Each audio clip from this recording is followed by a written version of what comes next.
Hey guys, welcome back to this episode of When That Blessing Becomes a Curse. Thank God I know how to can things. But a while back we got a deep freezer for free. It decided to stop working. I just plugged it in like 4 days ago. When I got this other blessing of a lot of basically freezer burnt meat. We used to raw feed the dogs. Raw meat. Yes, that's exactly what it is. Raw meat. Until prices have been skyrocketing, we just can't afford it anymore. But the shepherd does better on raw meat, on raw food. So I got a ton, I'd say 100 pounds, maybe more, of raw meat for free. Threw it in this freezer, realized just now at 9 o'clock at night, it's starting to defrost. I either lose that meat that I got for free, or I can it. So I guess we're canning it, because it's still better than kibble. So we're canning all that meat. So let's dive into this fun adventure at 9 o'clock at night. Thank God I know how to can. But when that blessing becomes a curse. That, my friends, is the meat that's left. I've been feeding them some since I got it, but as you can see, there's a lot of meat in there. There's a lot of ground turkey and chicken. That's actually all that's in there. He had other stuff, but it was seasoned, and I wasn't taking that. So we've got chicken and turkey.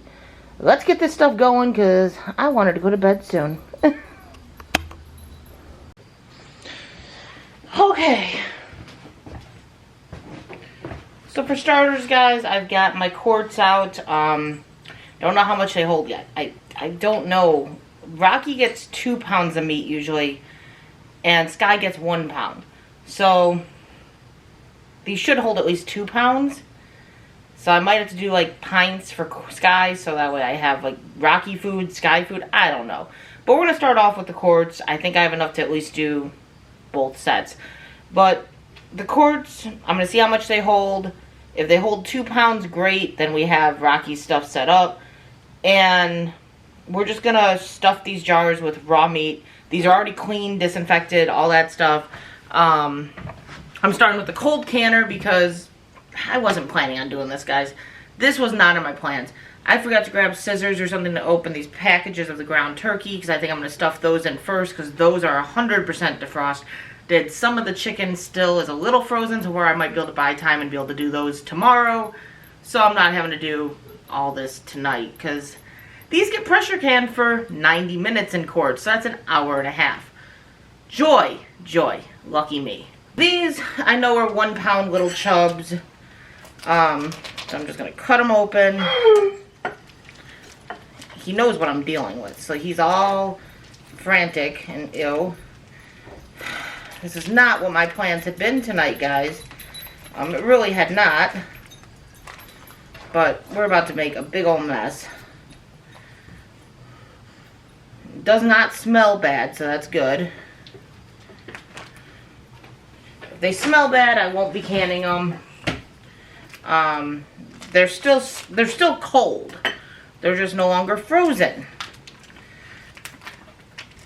Normally you would let them sit out at room temperature so that they're not cold going into the jars, but I didn't want to stay up in the first place much longer.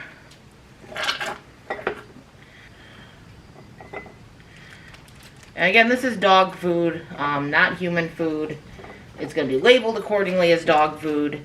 This stuff was freezer burnt. It is not going to taste good. To the dogs, it tastes great, but to us, not so much.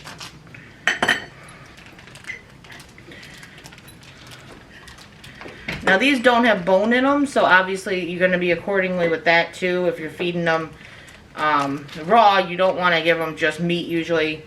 You would give organ as well, and bone. I do mix some kibble in still. This is just kind of my supplement. Rocky does better on raw than on just plain kibble. Put a little bit back into there.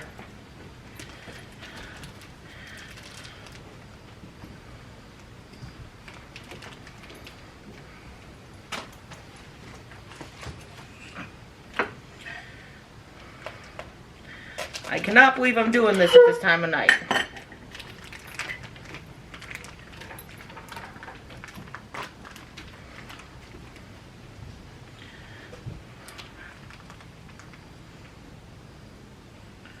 So this was definitely a blessing, guys, but sometimes those blessings can go sour.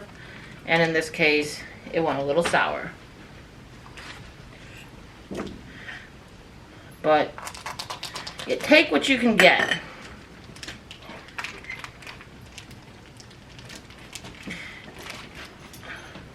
With rising cost of everything, it's really sad that this stuff was as out of date as it was too, and freezer burnt. It was well out of date. Not something that I would give to a human by any means. It's been frozen, so the dogs are fine. It's not going to hurt them, but I wouldn't eat it. The flavor's probably gone. Some of that nutritional value's definitely been lost. But someone kind of hoarded it. Must have gotten an amazing deal, I'm hoping. Otherwise, they paid like money for me to just sit. And they just let it sit. Prepping is something a lot of people do. Don't forget to rotate your stock. Because otherwise, this is what happens. A whole bunch of waste that you don't eat and a dog is going to get. Almost went to the dumpsters, though. So, at least it's going to the dogs and not the dumpsters. Now, we're not going to put seasonings in this, obviously, since it is going to dogs. You wouldn't want to season it. It's just plain old raw meat. I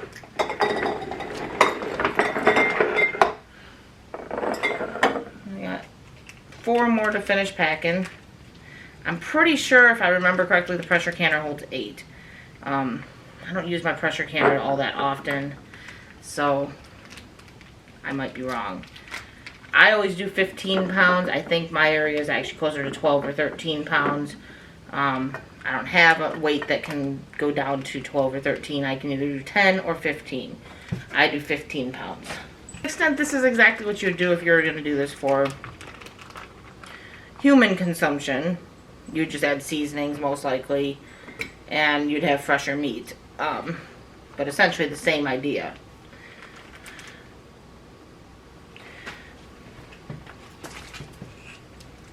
Some people will go all out with canned dog food, and they add sweet potatoes and all the likes. I don't do all that. In truth, my research has shown that dogs don't really digest fruits and vegetables to really have much benefit. So why waste food that we will eat and give it to them? It's more of a filler. I could be wrong, but this is the research I have found.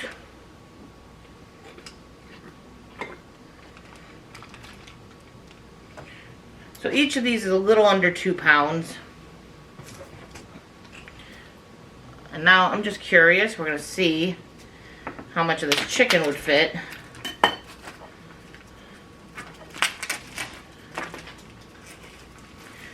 Because this is about 2 pounds of chicken in here, so I'm curious, can we fit 2 pounds of chicken, or is it going to be more or less 2 breasts,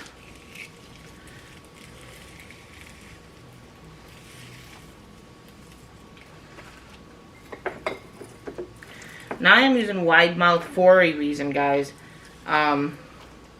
Just a lot easier to remove this meat, put it in there, all that stuff. So we might be able to fit the whole thing, but I'm gonna do that, and then we're gonna just see what does that do.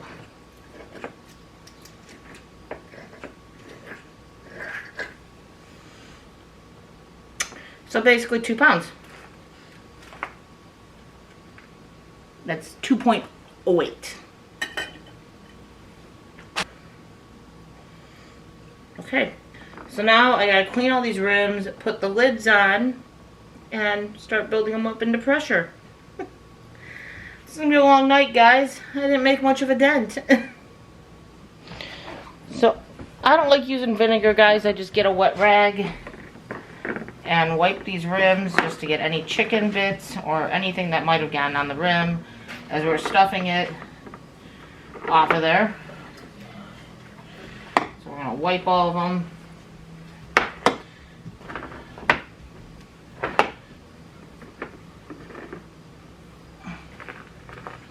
And then we're going to throw our queen bands on. They do not need to be heated up nor boiling. If you do want to heat them up, just heat them up. Don't boil them. That's the new recommendations. So just clean and sterilize is fine. You're going to put those on and put your bands on finger tight. I'll show you what I mean by that. So you're going to put your lids on top.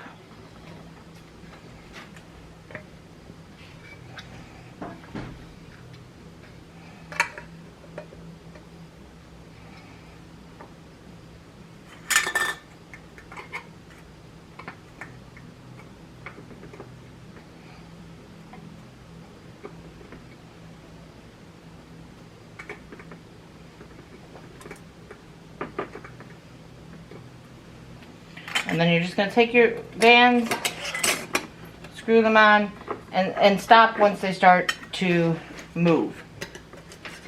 So screw them on and stop at that point.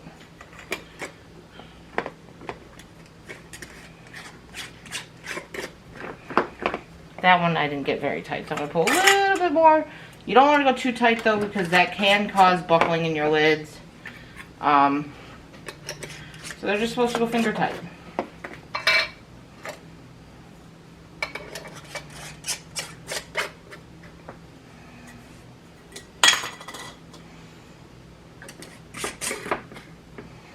Now it's time to get these into the canner, start it up since we're going into a cold canner, and let it start building pressure and wait for it to start getting steam. I put 2 quarts of water into my pressure canner. Read your manual, find out how much you need. Let's go over there.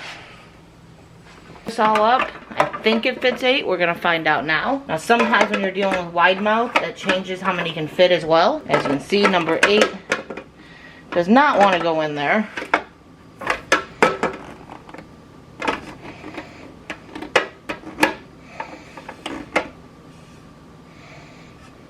So I guess number 8 is going to be on the next batch. So we're going to put our lid on.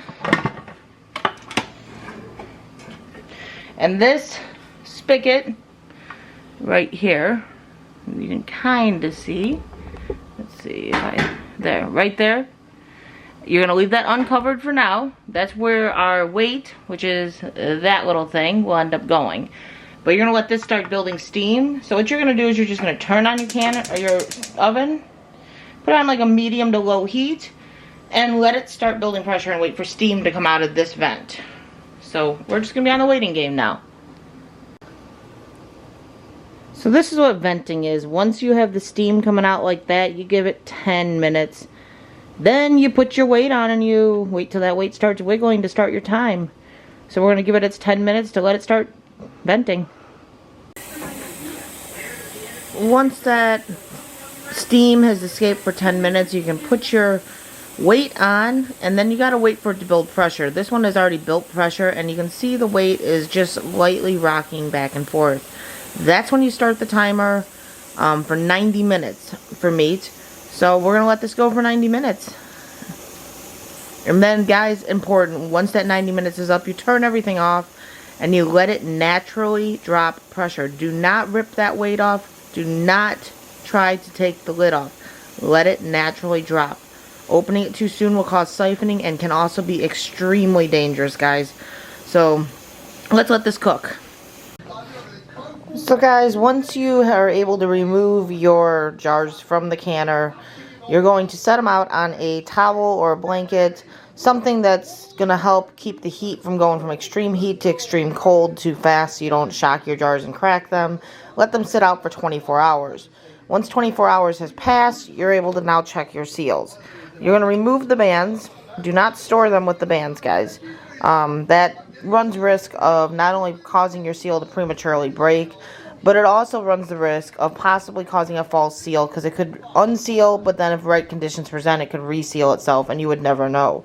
So then you're going to check. Make sure you can pick up your jar by the lid, and the lid is not going to come off. and make sure this middle button is down. If you hear any pinging of a middle button, it is not down. Check all of them, label them, date them, put them on your shelf, and they're good for at least a year. Ball now says 18 months. Some people have ate things 5, 6, 7 years later. Obviously, nutrition value is going to go down the longer it waits. But happy canning, guys. Hope this helped you out. And we'll catch you on the next one.